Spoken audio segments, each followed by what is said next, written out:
Di antara nikmat yang sering kita nggak sadari itu adalah nikmat Allah menyelamatkan kita dari banyak kerugian. Kalau keuntungan kan kita tahu nih, karena wujud kan. Tapi kalau kerugian, kita seringnya nggak tahu karena tidak berwujud. Kalau berwujud, rugi. Kalau dihindarkan dari kerugian, pasti nggak akan ada wujudnya. Misalnya dihindarkan dari jatuh, berarti kan nggak ada lecetnya ya. Kalau lecet berarti jatuh. Kalau nggak lecet berarti nggak jadi jatuh. Nah ini berarti kan tidak berwujud. Karena nggak berwujud, seringnya kita nggak sadar kalau itu nikmat dari Allah. Tapi kita harus belajar yakin itu sering terjadi dalam hidup kita. Baik itu lecet fisik ataupun lecet hati. Berat. Karena kalau udah kerasa di hati kita kan berarti ada masalah nih. Kadang-kadang Allah menyelamatkan kita dari kekecewaan, dari marah, dari sakit hatinya. Itu kan tidak ada wujudnya karena kita diselamatkan. Tapi yakin bahwa sesungguhnya itu juga nikmat dari Allah. Makanya harus tetap bersyukur walaupun kita kadang gak bisa menghitung nikmat Allah. Karena emang gak mungkin menghitung nikmat Allah. Wa in ta'uddu ni'matallah. Gak mungkin kita bisa menghitung nikmat Allah. Gampangnya misalnya coba aja, ada nggak kita yang bisa ngitung jumlah tetes air hujan ketika turun hujan? Itu baru satu nikmat ya, hujan doang nih. Bisa nggak ngitung berapa tetes air hujan yang jatuh ketika kita lagi musim hujan? Atau sekali hujan aja nih, setengah jam berapa tetes? Nggak ada yang bisa ngitung. Itu aja nggak sanggup, apalagi nikmat-nikmat yang lebih besar. Nah jadi tetap walaupun kita nggak sadar nikmat Allah apa, tapi kita pakainya bukan cuma dengan logika. Hidup saya kayaknya gini-gini aja logikanya nih. Tapi kalau kita beriman sebetulnya nggak gini-gini aja. Hidup kita tuh harusnya lebih parah dari ini nih. Hidup kita tuh harusnya banyak masalah. Cuman sebagian besar masalah udah Allah hindarkan. Udah Allah selamatkan kita dari masalah-masalah itu. Cuman dikasih sebagian kecil sebagai pengingat buat kita. Kadang-kadang kalau nggak dikasih masalah sama sekali kita suka jauh dari Allah. Karena Allah kangen. Di antara hadis kangennya Allah kepada kita tuh, Allah kalau kangen kepada hambanya dikasih ujian. Hamba yang kayak gimana? Hamba yang kalau nggak dikasih ujian nggak deket sama Allah. Sehingga kalau Allah kangen sama kita, yang nggak deket sama Allah nih suka lupa sama Allah, Allah kasih kita ujian. Tapi ujian yang dikasih juga ujian yang insya Allah masih ketahan sama kita. Karena Allah gak mau ngasih kita ujian yang mencelakai kita. Kalau itu terjadi namanya bukan ujian, tapi namanya azab. Dan insya Allah orang beriman gak dapat itu. Yang dapat kayak gitu tuh kelasnya udah kelas Firaun, Haman, Korun, Namrud ya. Abu Jahal, Abu Lahab itu kayak gitu tuh. Tapi kalau kelas orang muslim yang udah beriman cuman gak soleh-soleh amat, insya Allah yang dikasih bukan azab, yang dikasih adalah ujian. Kenapa? Allah kangen dengerin curhat kita di sepertiga malam. Allah kangen ngeliatin kita menangis dan manja kepada Allah. Allah kangen kita bangun tengah malam atau sepertiga malam berdoa kepada Allah. Allah kangen kita berdiri dan sujud dengan waktu yang lama. Kadang-kadang sujudnya setengah jam, saking lagi berserah diri kepada Allah. Allah kangen, makanya dikasih ujian dikit. Tapi ujian yang dikasih ke kita tuh sedikit dibandingkan yang Allah hindarkan dari kita. Tapi mana buktinya dihindarkan? Kalau ada buktinya namanya gak dihindarkan. Kalau sudah wujud namanya kena. Kalau gak kena pasti gak ada wujudnya. Terus gimana kita tahu? Kita mungkin gak tahu, tapi kita bisa meyakininya, iman. Makanya yang dipakai bukan hanya logika, tapi juga iman. Karena Allah Subhanahu wa taala menyelamatkan kita siang dan malam. Kulla yaumin huwa fi sya'n. Itu ayatnya. Kulla yaumin huwa fi sya'n. Setiap hari Allah sibuk menyelamatkan kita. Salah satu tafsir dari kalimat fi sya'nin adalah Allah sibuk menyelamatkan kita. Setiap hari kulla yaum. Sibuk menyelamatkan fulan-fulan, sebanyak jumlah manusia, sebanyak itulah yang Allah selamatkan. Bukan cuma mukmin. Bahkan orang kafir juga kadang Allah selamatkan, cuman di dunia. Kalau di akhirat beda lagi ceritanya. Kalau di dunia, rahmat Allah semuanya dikasih. Baik kepada mukmin ataupun kepada yang tidak mukmin. Dikasih rahmat Allah di dunia, tapi di akhirat hanya berlaku bagi orang-orang yang beriman. Kenapa orang yang tidak beriman kok dikasih rahmat Allah di dunia? Karena di sisi Allah dunia itu kecil, gak terlalu berharga, makanya dikasih semuanya. Akhirat itu berharga, makanya dikasih buat yang Allah sayangi, yang Allah pilih doang, yaitu orang yang beriman. Jadi jangan sampai kita berpikir Allah tuh kayaknya gak fair, kok orang gak beriman dikasih rahmat di dunia? Karena dunia itu gak terlalu berharga di sisi Allah. Seandainya dunia itu ada harganya walaupun sebelah sayap nyamuk, gitu kan hadisnya, gak akan Allah kasih itu dunia kecuali kepada orang beriman. Tapi berhubung lebih ringan daripada sebelah sayap nyamuk, dikasih kepada semuanya. Ibaratnya kalau kita ngasih kayak ngasih lagi jalan gitu ya, naik angkot misalnya, naik angkot terus sama istri nih naik angkot berdua. Terus pas turun angkot, harga angkotnya tuh misalnya 3.000, udahlah kasih aja 5.000. Karena 2.000 yang kita kasih, nggak mungkin istri kita komplain. Kemarin aku minta nggak dikasih, nggak akan mungkin kan? Kenapa? Cuma 2.000. Tapi coba ngasih 100.000. Beda tuh.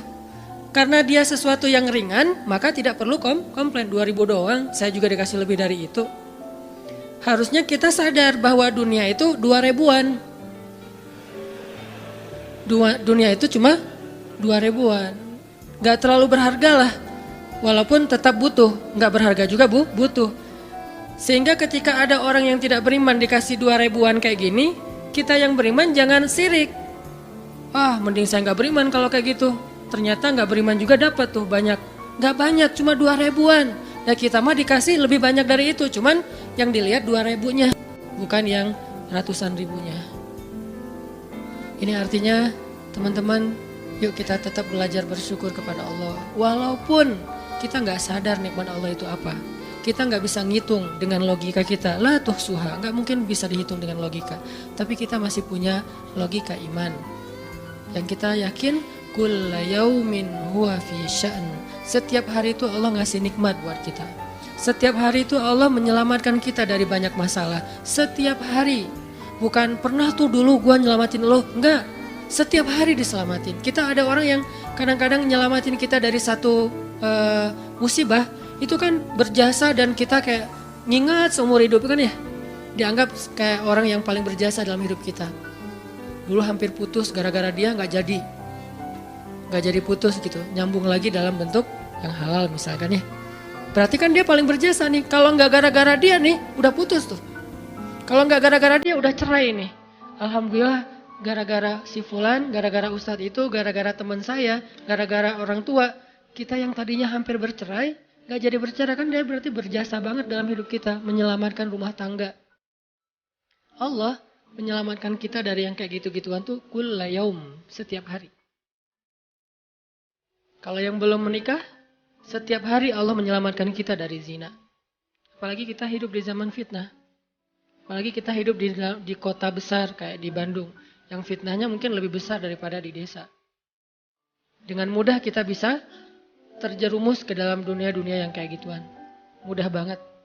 Tapi setiap hari diselamatin. Besok diselamatin lagi. Lusa diselamatin. Walaupun seringkali Allah pengen nyelamatin kita. Kitanya aja yang kekeh gak mau diselamatin. Udah jatuh. Allah selamatkan dari apa? Dari makin terpuruk. Kadang-kadang kan jatuh ketiban tangga nih. Jatuh doang gak ketiban tangga. Allah selamatkan. Kalau gak diselamatkan 100%. Minimal diselamatkan sebagiannya. Supaya kita gak benar-benar hancur. Itu sering. Yang pernah merasakan masa-masa kelam di masa lalunya, harusnya kan ketika kita dulu kayak gitu kita mungkin udah mati kali ya.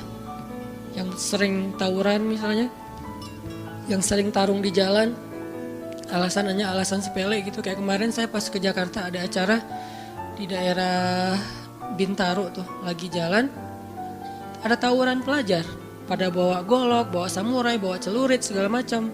Kita agak-agak kaget karena kita platnya plat D gitu kan. Agak bahaya nih di Jakarta soalnya. Langsung kita gimana nih plat D, masa mau ditutup pakai tangan, gak mungkin kan ya mobil. Akhirnya la haula aja. Coba bayangin, mungkin sebagian kita pernah ngalamin masa kayak gitu dan mungkin lebih parah. Yang kayak gitu-gitu mah udah jadi kayak sarapan lah. Kalau nggak makan siang. Kayak gitu-gitu. Udah sering. Kenapa masih bisa selamat dan sekarang bisa duduk di masjid? Kalau bukan karena Allah menyelamatkan kita. Jadi kalau ada yang cerita ke saya tuh tentang pengalaman masa lalunya yang luar biasa kelam, saya tuh selalu bukan takjub ke dianya, takjub ke Allahnya. Bukan takjub karena dia bisa berhijrah, takjub karena Allah masih menyelamatkan dia dan menghijrahkan dia. Sehingga ketika dengar cerita kayak gitu, yang kita ucapkan adalah Masya Allah, Alhamdulillah. Bukan, wah hebat lo ya, dulu pernah bunuh orang, pernah ini, pernah, semua dosa pernah gue lakuin dah. Itu gak perlu bangga, karena kalau dia gak diselamatin Allah, dulu udah celaka dengan dosa-dosa itu. Tapi karena Allah selamatkan, akhirnya dia diberi kesempatan. Bikin dosa dibiarin sama Allah. Bikin dosa dibiarin, bukan dibiarin berbuat dosa, dibiarin supaya dia kembali kepada Allah, dikasih kesempatan. Dan itu gak sehari, bertahun-tahun kan kita kayak gitu.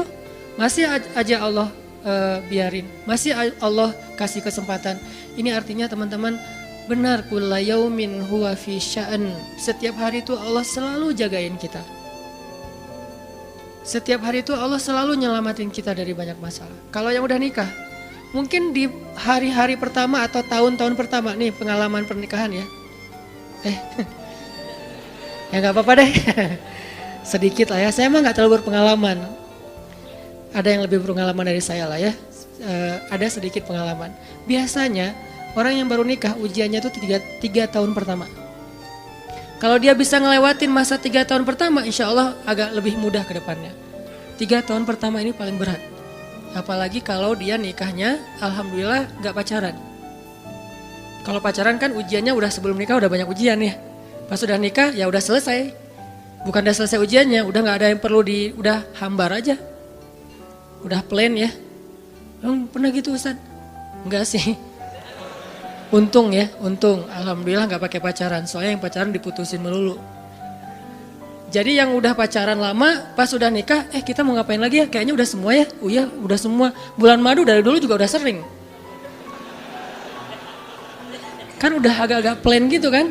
Tapi kalau yang belum nikah, belum pacaran, nikah nih. Jadi kayak benar-benar baru pacaran, cuman ada konsekuensi lain yang mungkin ini jadi kayak semacam ujian lah biar sabar.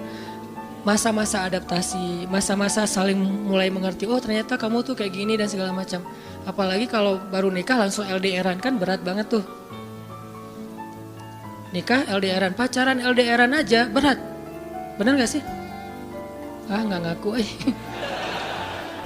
Pacaran LDRan aja berat, apalagi nikah LDRan. Kenapa? Pacaran itu kan masih banyak pantangan. Nikah kan udah masih banyak ibadahnya. Tapi nggak boleh ibadah, coba gimana? Nggak sengsara tuh, merana kan? Harusnya boleh tapi nggak boleh. Yang tadinya nggak boleh aja sengsara, apalagi udah boleh. Nah ini artinya setiap hari dalam tahun-tahun pertama pernikahan kita bisa aja mengatakan, udah deh, saya talak kamu. Apalagi laki-laki. Kalau nggak sabar dikit keluar kata-kata talak. Kalau udah keluar nggak bisa ditarik lagi tuh. Karena kalimat itu walaupun guyon tetap kena kan. Guyon aja kena, apalagi serius. Enggak usah, saya waktu itu lagi dikuasai amarah. Emang ada yang cerai dalam keadaan nyaman? Kita talak yuk, gitu. Nggak ada kan? Yang namanya cerai pasti marah tuh. Jadi nggak ada istilah gara-gara marah terus talaknya nggak berlaku. Nggak, maksud marah yang nggak berlaku talak itu kalau sampai hilang akal. Tapi rata-rata kita masih berakal sih walaupun marah juga. Karena ada orang yang marah tuh kemudian dia jadi kayak orang yang gila gitu gara-gara marahnya, itu hilang akal. Tapi kalau masih berakal, masih mukallaf, masih bisa berpikir, ya namanya cerai nggak ada yang nggak marah. Yang namanya cerai pasti marah. Say, aku talak kamu. Nggak ada, udah talak manggilnya say. Udah gitu pakai emoticon yang love gitu. Tapi talak kan agak-agak klise ya. Nggak ada, pasti emoticonnya tuh berderai-derai atau hatinya terbelah kan gitu kan ya. Lagi rame soalnya tuh yang kayak gitu-gitu. Ini artinya bahwa yang namanya talak nggak ada nyamannya. Pasti lagi marah dan tetap berlaku teman-teman. Kalau nggak Allah membimbing lisan kita, mungkin hari kedua udah talak tuh. Kalau Allah nggak membimbing hati kita, mungkin bulan pertama udah talak. Berarti kulla yaumin huwa fi sya'an. Sebetulnya kalau dengan logika iman, harusnya kita yakin Setiap hari itu Allah pasti nyelamatin kita, setiap hari. Cuman karena udah diselamatin jadi nggak ketahuan. Kalau nggak diselamatin ketahuan. Mau jatuh di jalan nih, naik motor nih, mau keserempet harusnya jatuh, tapi nggak jadi keserempet. Atau keserempet dikit nggak jatuh, kan kita suka lupa kalau kayak gitu kan ya. Kalau udah jatuh baru ingat, kan saya tadi udah baca bismillah, kenapa masih jatuh, gitu kan. Tapi kalau nggak jatuh, kita lupa bahwa ternyata perjalanan kita itu dilindungi oleh Allah, sehingga kalau udah sampai bilang alhamdulillah. Jadi banyak yang kita nggak bisa ngitung, karena memang tidak terjadi. Kenapa nggak terjadi? Allah yang menyelamatkan kita. Kulla yaumin huwa fi sya'an. Sehingga tetap walaupun mungkin kita nggak ngerasain, bilang aja alhamdulillah, alhamdulillah setiap hari aja gitu. Karena nggak ada ruginya juga kita ngomongin alhamdulillah. Satu-satunya kata atau nama yang nggak rugi disebut cuma nama Allah. Dan satu-satunya nama yang rugi kalau disebut nama mantan. Itu nggak enak banget nyebutnya. Kadang-kadang lagi ngobrol sama temen atau lagi kenalan di dalam kampus nih ya, atau kelas anak baru ceritanya. Kan kenalan nih, dipanggil nama sama guru satu-satu. Pas ada satu nama misalnya namanya siapa gitu kan ya. Kita sendiri yang pas nama itu disebut langsung meriang. Lah kamu kenapa? Itu nama mantan saya bu. Kan suka gitu ya. Sampai ada nama jalan bisa buat dia kegeeran sendiri. Saya pernah di Masjidil Haram ada salah satu nama gate. Nama gate tuh, bukan gate Masjidil Haram ya. Kalau gate Masjidil Haram semuanya nama cowok. Kan gak mungkin saya punya mantan cowok kan. Salah satu gate di hotel lah. Itu namanya tuh nama, pokoknya gak usah disebut, ketahuan ntar. Di stalking lagi ya. Ada salah satu gate di hotel besar kayak Zamzam Tower gitu. Gate-nya tuh namanya nama seseorang. Pas ngeliat tuh, hah, gitu doang. Coba bayangin, nama aja bisa bikin kita calangap. Nama, coba. Jadi satu-satunya nama yang kalau disebut itu bikin kita nggak nyaman, itu nama muatan. Dan satu-satunya nama yang kalau disebut bikin kita dapat kebaikan, cuma nama Allah Subhanahu Wa Taala. Setelah itu baru nama Muhammad SAW. Makanya nggak ada ruginya lah bilang Bismillah, Innalillah, Astagfirullah, Masya Allah, Subhanallah dan segala macam yang ada kata Allahnya. Sehingga Nabi bilang, segala sesuatu yang di dalamnya ada nama Allah maka diberkahi, dan segala sesuatu yang di dalamnya tidak ada nama Allah maka tercabutlah kebaikannya. Jadi nggak ada rugi. Sehingga sampai nama orang aja yang paling baik itu adalah Abdullah sama Abdurrahman, walaupun manggilnya Dul, El, tapi tetap namanya bagus nih, Abdullah, Abdurrahman. Kepanjangan prolognya. Tapi ada hubungannya. Allah itu kalau kangen sama kita, Allah kasih kita ujian. Makanya jangan bikin Allah ngasih kita ujian kalau kangen, tapi ngasih kita nikmat. Kenapa Allah kasih kita nikmat? Soalnya kita udah biasa, gak perlu diuji juga, udah tetap setiap malam tuh curhat sama Allah. Bukan pas lagi banyak masalah doang baru curhat. Kalau pas banyak masalah doang baru curhat, berarti pas kita lagi normal, kita lama tuh gak ketemu Allah. Gak pernah miss call Allah, gak pernah japri Allah, gak pernah curhat ke Allah, gak pernah DM. Kan Allah kangen nih. Kemana ya dia, kok gak pernah DM saya? Kok gak pernah miss call saya? Kok gak pernah japri ke saya? Padahal online-nya sering loh. Tapi kok gak pernah ke saya, nih online-nya masih apa nih? Kan Allah suka gitu sama hambanya. Walaupun dengan analogi sosmed ya. Tapi Allah tuh perhatian banget sama kita. Allah nungguin kita datang. Setelah sekian lama kita cuek sama Allah, tiba-tiba kita baru niat mau datang. Duh, udah lama juga ya saya belum japri ke Allah. Baru gitu doang, belum diketik nih, belum typing. Baru niat doang nih, Allah udah bahagia coba.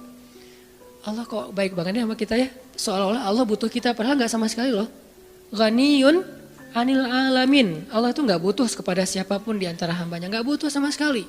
Tapi kayak seolah-olah Allah tuh yang butuh banget sama kita. Saking baiknya Allah. Allah itu raufun, rahimun, karimun, jawadun, apalagi latifun. Nah latifun Allah tuh. Sangat pengen dekat sama hambanya, itu Allah. Udah lama pergi nih, sibuk dengan semua orang dijapri, semua orang dia chat sampai tengah malam chat sama orang lain, tapi Allah nggak pernah dijapri. Allah tungguin. Kalau manusia mungkin kita bisa nyebutnya kayak kesepian gitu, tapi Allah kan nggak mungkin kesepian, tetap aja Allah nungguin seperti orang yang kesepian, saking kangennya sama kita coba. Begitu kita ada masalah datang ke Allah, Allah nggak bilang giliran sekarang aja lo datang. Enggak kayak gitu Allah. Langsung Allah dekap. Langsung Allah, ada apa hambaku? Hal min haja, apakah kamu butuh sesuatu? Hal min taib, apakah kamu mau diterima taubatnya? Hal min mustaghfir, apakah kamu mohon minta ampun? Allah tanya kepada kita setiap malam, dicuekin lagi. Datang Allah ke langit dunia. Harusnya kan Allah suruh aja malaikat kasih tahu ke dia supaya berdoa. Enggak, Allah yang langsung turun. Ibaratnya Allah yang ngejapri kita. Enggak dirit juga. Setiap malam japri, setiap malam enggak dirit. Padahal online-nya, lasinnya tuh per setiap jam bahkan setiap menit dia online terus. Tapi yang Allahnya enggak dirit, ketimpa lagi tuh. Marahkah Allah? Enggak. Kalau Allah marah, pasti kita udah celaka dari dulu juga. Karena kalau Allah udah marah, maka perhatikanlah kaum-kaum sebelum kalian, kata Allah. Perhatikanlah kaum-kaum sebelum kalian, Ad, Samud, atau tokoh-tokoh sebelum kalian, Firaun, Haman, Namrud, dan seterusnya. Perhatikan kalau Allah udah marah nih. Berarti Allah belum marah sama kita. Tapi jangan sampai batasan waktu yang Allah buat itu kita lewatin, itu bahaya. Karena kalau Allah sudah menentukan waktunya,